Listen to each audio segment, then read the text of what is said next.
بسم اللہ الرحمن الرحیم۔ السلام علیکم۔ ایک شخص نے شراب کے نشے میں دوستوں کے ساتھ مل کر بیوی کو زیادتی کا نشانہ بنایا اور اتنی زیادتی کی کہ اس کی بیوی اس وقت مر گئی۔ شوہر نے بیوی کو دفنا کر لوگوں کو کہا میری بیوی بدکار تھی، اپنے عاشق کے ساتھ بھاگ گئی ہے، اور پھر وہ لڑکی کیسے قبر سے زندہ ہو کر سب کے سامنے کیا بیان دیا سن کر روح لرز جائے گی۔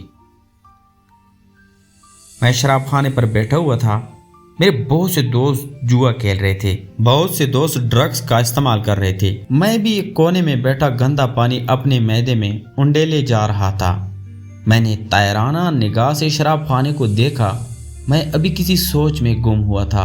اس سے پہلے ہی میرے 4 دوست میرے قریب آ کر بیٹھ گئے۔ میں نے سوالیہ نگاہوں سے ان چاروں کو دیکھا تو وہ مجھے معنی خیز انداز میں دیکھ کر مسکرانے لگے۔ میں ان کی بات کا مفہوم بالکل بھی نہیں سمجھا تھا۔ میں نے لا علمی کا اظہار کیا تو میرا ایک دوست شہباز کہنے لگا، سنا ہے تیری بیوی بہت خوبصورت ہے، ہم سب کی بیویوں کو دیکھ چکا ہے اور ان کے ساتھ مزے بھی لے چکا ہے، اب تیری بیوی کی باری، ہم سب کو آج ہی موقع دے تاکہ ہم بھی اپنا حق وصول کر سکیں۔ ان لوگوں کی بات بالکل درست تھی۔ ان سب کی بیویوں کے ساتھ وہ ایک رات گزار چکا تھا۔ اب مجھ پر لازم تھا کہ میں اپنی بیوی کو ان لوگوں کو سونپ دوں۔ میں کافی دنوں سے اس بات کو درگزر کر رہا تھا، بات گول مول کر رہا تھا، کیونکہ میری بیوی بہت الگ مزاج کی عورت تھی۔ وہ بہت نیک طبیعت خاتون تھی۔ بعض اوقات تو مجھے اسے دیکھ کر رشک سا محسوس ہوتا تھا۔ وہ بہت دیندار تھی، تہجد گزار، وہ ایک نماز نہیں چھوڑتی تھی۔ ایک یہی وجہ تھی جو مجھے اس ارادے سے باز رکھی ہوئی تھی، لیکن بار بار میرے دوست مجھے اس چیز کے لیے فورس کر رہے تھے، کیونکہ میں بھی اس چیز کی لذت محسوس کر چکا تھا۔ میں ان سب کی بیویوں کے ساتھ مزے لے چکا تھا۔ اب مجھ پر لازم تھا کہ میں اپنا فرض ادا کروں۔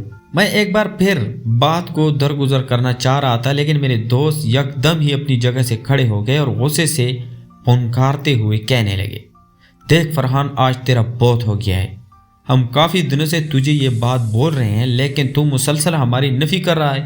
یہ چیز ہماری دوستی میں درار پیدا کرے گی۔ تو جو ہماری بیویوں کے ساتھ کر چکا ہے، یہ منظر عام پر لانے میں ہمیں چند سیکنڈ لگیں گے، اس لیے بہتر یہی ہے کہ تم بھی ہمیں وہ سب کچھ کرنے دو جو تم ہماری بیویوں کے ساتھ کر چکا ہے۔ میرے ہاتھ سے بازی بالکل جا چکی تھی۔ اگر واقعی وہ لوگ میرے خلاف کوئی رپورٹ درج کروا دیتے یا پھر کچھ بھی کر دیتے تو میری بہت بدنامی ہونی تھی۔ میرے دماغ پر نشہ بہت بری طریقے سے سوار ہو چکا تھا اور اس نشے نے مجھ پر ڈر حاوی کر دیا تھا۔ میں اپنی جگہ سے کھڑا ہوا اور ان لوگوں کو کہنے لگا، اچھا بس زیادہ بولنے کی تم سب کو ضرورت نہیں ہے، ہم لوگ آج ہی جائیں گے اور ایک ساتھ یہ کام ادا کریں گے۔ جبکہ یہ بات سننے کی دیر تھی کہ میرے چاروں دوستوں کے چہرے پر چمک سی آ گئی۔ وہ لوگ فوراً ہی خوش ہوتے ہوئے کہنے لگے، ہاں چلو، ہم بھی یہی تو بول رہے ہیں۔ وہ سب بول کر مجھ سے پہلے ہی شراب خانے سے نکل گئے تھے۔ میں نے بل پے کیا اور ان لوگوں کے پیچھے پیچھے چلنے لگا۔ ہم سب ایک ہی گاڑی میں میرے گھر آئے تھے۔ میرا دل نہ جانے کیوں بہت تیزی سے دھڑکا۔ میری بیوی بہت پاکیزہ تھی، میں اس بات کی گواہی دینے کو تیار تھا۔ اس کا آج تک کسی نامحرم نے چہرہ نہیں دیکھا تھا اور آج میں اسے سب لوگوں کے سامنے برہنہ کرنے والا تھا۔ یہ چیز سوچ کر مجھے افسوس ہوا تھا، لیکن یہ افسوس چند منٹ ہی اڑ گیا تھا۔